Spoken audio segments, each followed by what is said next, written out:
எல்லாருக்கும் வணக்கங்க. உங்கள் எல்லாரையும் 666 மந்த்ரா யூடியூப் சேனலுக்கு வரவேற்பதில் ரொம்ப சந்தோஷம். தொடர்ந்து நம்மளுடைய சேனல் மூலமாக உங்களுக்கு நிறைய ஆன்மீக தகவல்களை சொல்லி கொண்டிருக்கிறோம். நிறைய வசியம் சம்பந்தப்பட்ட விஷயங்களையும் சொல்லி கொண்டிருக்கிறோம். ரொம்ப சந்தோஷம்.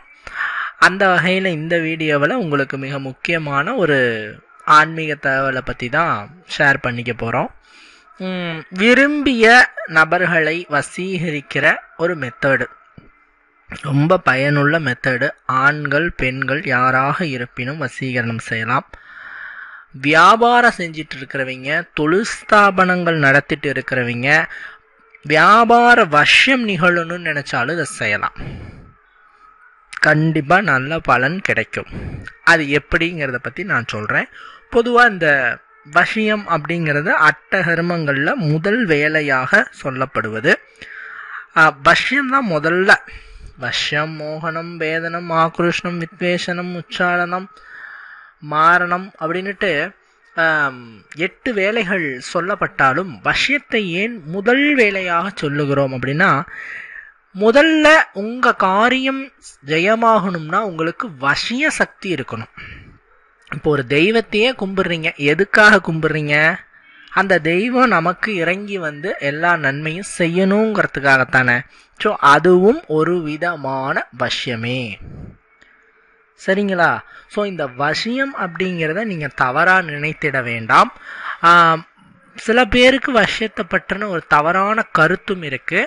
அந்த மாதிரியான தீய வேலைகள் செய்யக்கூடிய அந்த மாதிரியான பதிவுகளை நம்ம சேனலில் போட மாட்டோம். முழுக்க ஆன்மீகம் சம்பந்தப்பட்டது தான். இதனால் மற்றவர்களுக்கு எந்த பாதிப்பும் வராது. ஒரு விதமான பாசிட்டிவ் தாட்ஸை ஒருவரின் மனதில் விதைக்கிற அந்த வித்தையை தான் நான் சொல்லி கொடுத்துட்ருக்கிறேனே தவிர, மற்றபடி விரும்பிய நபர்களை வசியம் செஞ்சு நம்ம சொல்படி அவர்களை கேட்க வைக்கலாம் அப்படிங்கிறதுங்கிறது, அதாவது சொல்படி கேட்பாங்க. இப்போ ஒரு நபரை நம்ம வசீகரணம் செஞ்சிங்கன்னா அவங்க உங்களுடைய நல்ல எண்ணங்களுக்கு, உண்மையாலுமே நீங்கள் ஒரு நல்ல மனநிலையோடு இருக்கீங்க, அவங்க கிட்ட நல்லா அப்ரோச் பண்ணுறீங்க, அவங்க தான் உங்ககிட்ட கடுகடுன்னு இருக்காங்க, ஒரு மிஸ் அண்டர்ஸ்டாண்டிங்னு சொல்லுவோம் இல்லையா, அதை சரி செஞ்சு உங்கள் மேலே ஒரு பாசிட்டிவ் தாட்ஸை வர வச்சு நல்ல ஒரு எண்ணத்தையும் அபிப்பிராயத்தையும் கொண்டு வர வைக்கலாம். இதுதான் விஷயத்தில் நடக்குமே தவிர, மற்றபடி சினிமாவில் காட்டுற மாதிரி நில்லுனா நில்லு, உக்காருனா உக்காரு, அதை இதை செய்யணும் செய்வாங்கன்னு நீங்கள் நினைச்சிடாதீங்க. அது கிடையாது. வசியம் என்பது ஒரு கலை. அதை பயன்படுத்தி எல்லாத்தையும் நீங்கள் வசியம் பண்ண முடியும். சரிங்க, நான் வசியம் பண்ணி என்ன பண்ண போகிறேன்? நீங்கள் அதை இப்போ தான் சொன்னீங்க, எல்லாத்தையும் வசியம் பண்ணலான்னு சொன்னீங்க. நான் எல்லாத்தையும் வசியம் பண்ணி என்ன செய்ய போகிறேன்? என்ன செய்ய முடியும்னா, உங்களுடைய வாழ்க்கை நல்லா இருக்கும். இப்போ ஒரு வியாபாரம் வச்சுருக்கிறீங்க, ஒரு தொழில் ஸ்தாபனம் வச்சுருக்கிறீங்க, இந்த விஷயத்தை பிரயோகப்படுத்தினீங்கன்னா உங்களுக்கு பார்த்தீங்கன்னா அந்த வியாபாரம் தொழில் நன்றாக நடக்கும். விரும்பிய பெண்ணையோ ஆணையோ நீங்கள் நேசிக்கிறீங்க, அவங்களுக்கு உங்கள் மேலே ஒரு புரிதல் இல்லை, உண்மையான நேசிப்பாக இருக்கிற பட்சத்தில், இதை செய்கிற பட்சத்தில் அவங்க இணக்கமாக அவங்க கூட வந்து பேசுவாங்க, நல்ல முறையில் பழகுவாங்க. அதுக்கப்புறம் அவங்க வந்து உங்களை வந்து கரம் பிடிப்பதும் உங்களை காதலிப்பதும்ங்கிறது உங்களுடைய தான். உங்கள் மேலே ஒரு பாசிட்டிவ் எண்ணத்தை முதல்ல கொண்டு வர வைக்கலாம். மற்றபடி உங்களுடைய உண்மையான அன்பு தான் அவர்களினுடைய மனதிலே இடம் பிடிக்க செய்யும். மந்திரம் கால் மதி முக்கால், புரியுதுங்களா? ஒரு புள்ளி தான் நம்ம இதை வச்சு வைக்க முடியும். இப்போ ஒரு மேலதிகாரி இருக்கிறாங்க, அவங்க வந்து உங்களை கண்டுக்கவே மாட்டேங்கிறாங்க, உங்கள் மேலே எரிஞ்செறிஞ்சு விழுறாங்க, நீங்கள் எந்த தப்புமே செய்யலை, இருந்தாலும் உங்கள் மேலே ஒரு பாசிட்டிவ் இம்ப்ரெஷன் அவங்களுக்கு வர மாட்டேங்குது. இதை செஞ்சால் உங்கள் மேலே ஒரு பாசிட்டிவ் திங்கிங் வரும், நல்ல எண்ணங்கள் அவர்களையே அறியாமல் உங்கள் மேலே ஏற்படும். இதுதான் வசியத்தினோட வேலை. ஸோ பல நபர்கள் வசியம்னா என்னங்க இப்படி அப்படின்னு சொல்கிற நபர்களுக்கு நான் வசியத்தை பற்றி ஒரு பெரிய கிளாஸே எடுத்துட்டேன். ஸோ இது தவறானது அப்படின்னு இந்த கலையை நீங்கள் உதாசீனம் செய்யாதீங்க. சரி, இந்த வீடியோவில் சொல்லக்கூடியது என்னன்னா, எளிமையான ஒரு வசிய திலகத்தை தான் நான் சொல்ல போகிறேன். வியாபார விஷயத்துக்கும் மனித விஷயத்துக்கும் சத்ரு விஷயத்துக்கும் பயன்படும். வியாபார ஸ்தாபனம் வச்சுருக்கீங்க, டெய்லி இந்த திலகத்தை நெத்தியில் இட்டுட்டு போனீங்கன்னா வியாபாரம் நல்ல முறையில் நடந்து முடியும்.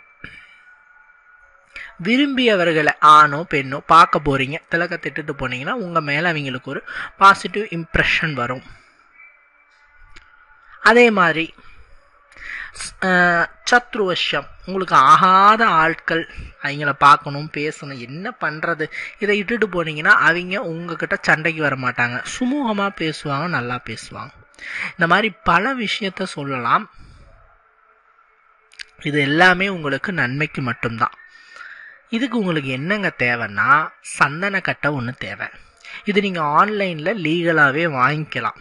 நல்ல தரமான சந்தன கட்டைகள் சாண்டில்வுட் கிடைக்குது, வாங்கிக்கோங்க. இந்த சந்தன கட்டையை வாங்கிட்டு இந்த மஞ்சள் உரசுற கல்லுன்னு கடையில் கேட்டால் கொடுப்பாங்க. சின்னதாக தான் இருக்கும். நீங்கள் இந்த ஃபேன்சி ஸ்டோர்லாம் கேட்டிங்கன்னா கிடைக்கும். அதை வாங்கிட்டு வந்து இந்த சந்தன கட்டையை நல்லா உரசணும். ஆனால் நீங்கள் இந்த உரசும்போது தண்ணீரை விட்டு உரசக்கூடாது, பன்னீரை ஊற்றி உரச வேண்டும். இப்படி பன்னீரை ஊற்றி அந்த சந்தனக்கட்டையை உரசுனீங்கன்னா கூழ்மம் கிடைக்கும். சந்தன கூழ்மம்னு சொல்கிறது. இந்த கூழ்மத்தை வழித்தெடுத்து ஒரு குப்பியில் ஸ்டோரேஜ் பண்ணிக்கணும். தாமரை குப்பியாக இருக்கணும், செம்பு குப்பி, இந்த மாதிரி குப்பிகளில் ஸ்டோரேஜ் பண்ணிக்கணும். பிளாஸ்டிக்கை தவிர்க்கணும். பிளாஸ்டிக்கில் நான் ஸ்டோரேஜ் பண்ணலாமான்னா கண்டிப்பாக கூடாது. பிளாஸ்டிக்கை தவிர்த்துட்டு நீங்கள் எதில்னாலும் நீங்கள் ஸ்டோரேஜ் பண்ணி வச்சுக்கோங்க. இது நாளடைவில் ஒரு 2 3 நாள் கிடச்சிங்கன்னா அதில் இருக்கிற அந்த ஈரப்பதை குறைஞ்சி ட்ரை ஆகிடும். அப்படி ட்ரை ஆனால் நீங்கள் பயப்பட தேவையில்லை. மறுபடியும் அந்த பன்னீரை சேர்த்து நன்றாக ஒரு குழப்பிக்கலாம். சரிங்களா? இப்படி செஞ்சுட்டு அந்த திலகத்தை நீங்கள் கொஞ்சமாக வலதுகை ஆள்காட்டி விரலில் எடுத்து கிழக்கு திசை பார்த்து நின்று வியாபார வசியமாக இருந்தால் வியாபாரம் நல்லபடியாக நடக்கணும்னு வேண்டிக்கிட்டு கண்ணாடியை பார்த்து 2 புருவ மத்தியில் இடணும். விரும்பியவர்களை பார்க்க போகிறீங்க, அவங்க வசீகரணம் ஆகுனா அவங்களுடைய உருவத்தை மனதில் பதிய வச்சு ஒரு 5 நிமிஷத்துலேருந்து 10 நிமிஷம் வரைக்கும் அவங்க உங்க கூட இணக்கமாக இருக்கணும், பேசணும், நல்லா இருக்கணும்னு வேண்டிட்டு அதை நாம் நெத்தியில் வைக்கணும். சத்ருவசியமாக இருந்தால் சத்ருவை மனதில் பதிய வச்சுட்டு அவங்களால எந்த பிரச்சனையும் வரக்கூடாது, நல்லா இருக்கணும் போகிற இடத்துல அப்படின்னு சொல்லிட்டு நல்லபடியாக பிரார்த்தனை பண்ணிவிட்டு அதை நாம் இட்டுக்கணும். இப்படி ஒவ்வொரு காரியத்துக்கும் அதுக்கு தகுந்தார் போல மனதில் நினைத்து அந்த காரியம் எந்த தடையும் இல்லாமல் ஜெயமாக வேண்டுமாய் பிரார்த்தித்து 2 புருவ மத்தியிலையும் இந்த திலகத்தை இட்டுட்டு போங்க.